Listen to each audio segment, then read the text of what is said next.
Let's look through the recent history of psychology and examine how different perspectives emerged. Modern history of psychology could be traced to the turn of 19th century to early 20th century.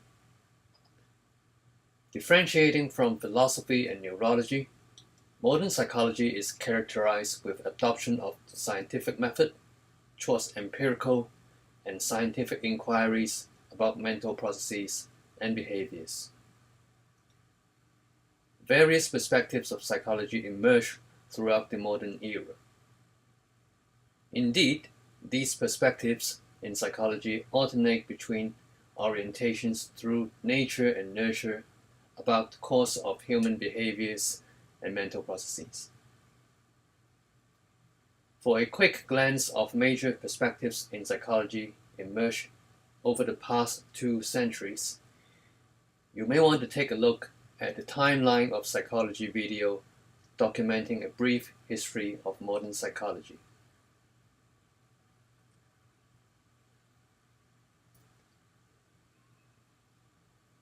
Wilhelm Wundt campaigned to make psychology an independent perspective.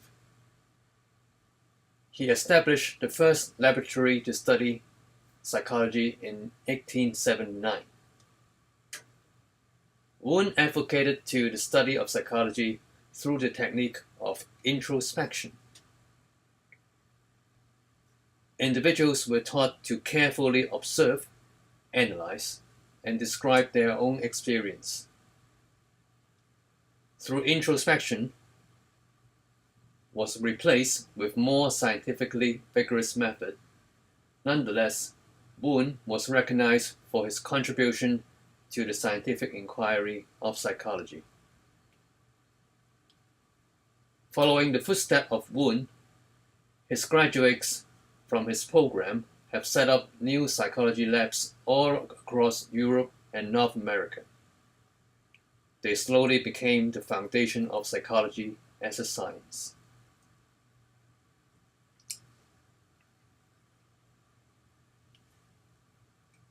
Structuralism versus functionalism was indeed the heat of debate at the turn of the 20th century. Structuralism, led by Edward Titchener, a student of Wundt, emphasized the analysis of consciousness into basic elements, usually through introspection. Functionalism, led by William James, a critique of Wundt and Titchener, argued that our consciousness cannot be analyzed in a structural way and focus on the function or purpose of the consciousness, usually through observation of behaviors.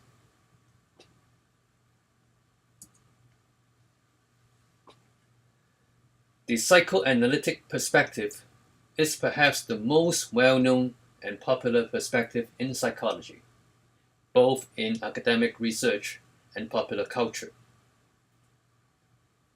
Championed by Sigmund Freud, an Austrian neurologist towards the end of the Victorian period, psychoanalysts emphasize the unconscious processes and their influence on behaviors. According to the psychoanalytic perspective, unconscious conflicts related to sexuality plays a central role in behavior. Such controversial notions cause debate and resistance until today. Yet, psychoanalytic perspectives remain an integral part in the study of psychology.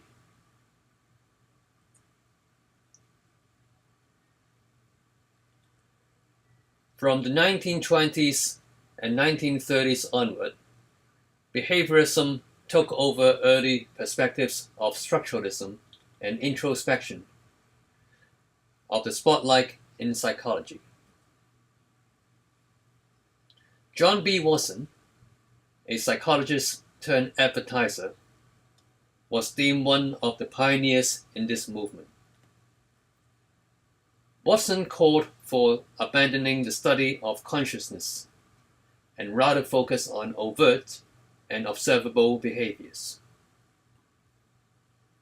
The rise of behaviorism, sometimes also known as stimulus-response psychology, focused on the role of nurture, not nature, on human behaviors and mental processes. Watson's behaviorism received further attention and recognition with the work and legacy of B.F. Skinner. Well known as the father of operant conditioning, Skinner used animals to demonstrate how behaviors could be shaped through the process of conditioning. Skinner believes that environmental factors indeed determine behaviors. According to the operant conditioning principles, responses that lead to possible outcomes are repeated, and vice versa, responses that lead to negative outcomes are not repeated.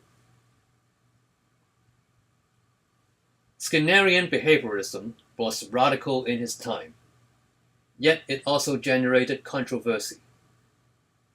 In his later work in the 1970s, a book titled Beyond Freedom and Dignity, Skinner argued against the merit of free will and moral autonomy of individuals, in favor of dissecting behaviors through methodical scientific observations and experimentation.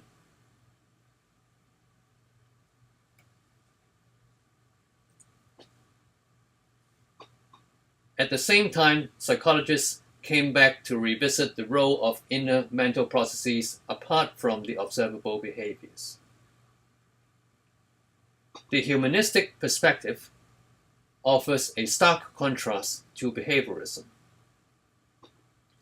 Advocated by Carl Rogers and Abraham Maslow, humanistic psychologists see growth rather than control, nurturing rather than shaping, as the essence in psychology.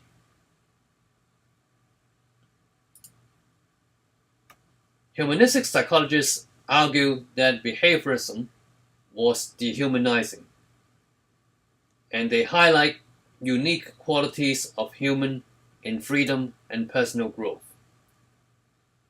Behavior and mental processes are conceived as consequences of constant pursuit towards freedom and personal growth. Self-actualization, the extent to which we become what we wish to be and truly are, and the hierarchy of needs, outlining the progression from basic survival needs to higher order needs for the benefit of mankind, characterize the essence of humanistic psychology that forms the foundation of positive psychology today.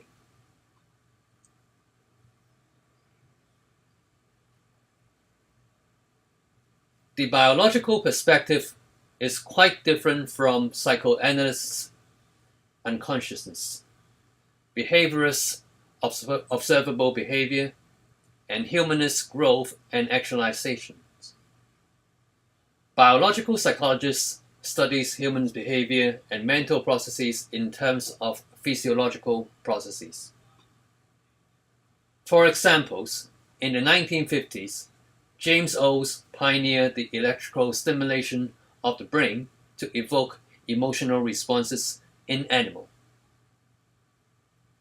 Later on, Roger Sperry, a Nobel laureate in 1981, experimented with animal and human studies in the late 1960s and hypothesized theories about left and right brain specialization with empirical evidence.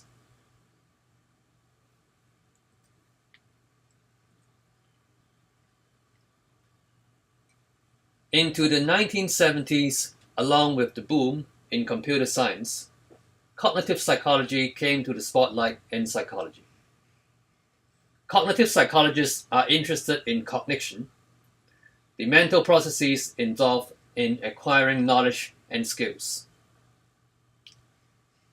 Early cognitive psychologists dominating in the 1950s and 1960s, including Jean Piaget, Noam Chomsky, and Hermann Simon, advocated to the application of scientific methods to study inner or internal mental events such as abstraction, language, and decision-making. Cognitive psychologists adopt a systematic approach to the understanding of mental processes, which was made possible and efficient with the aid of modern computing power, along with the rise of personal computer back then. From 1980s onward, evolutionary psychology received increasing attention and recognition in the field of psychology. An extension of the Darwinian evolutionary theory, evolutionary psychologists research on how natural selection affects our behavioral as well as physical characteristics. Some examples of evolutionary psychology research involves natural selection of mating preferences, the psychology of jealousy, aggression, and sexual behaviors towards reproductive advantages, and as far as the extent to which decision-making, personality, and development adhere to the laws of natural selection and evolutionary theories.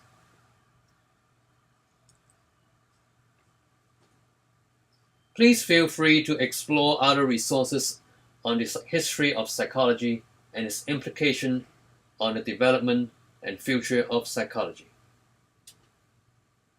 To stimulate your learning after this unit, I'm offering you 2 questions for thoughts. Our perspectives of psychology emerged throughout the 20th century, replacing one another through time. Why would different perspectives emerge in their own era?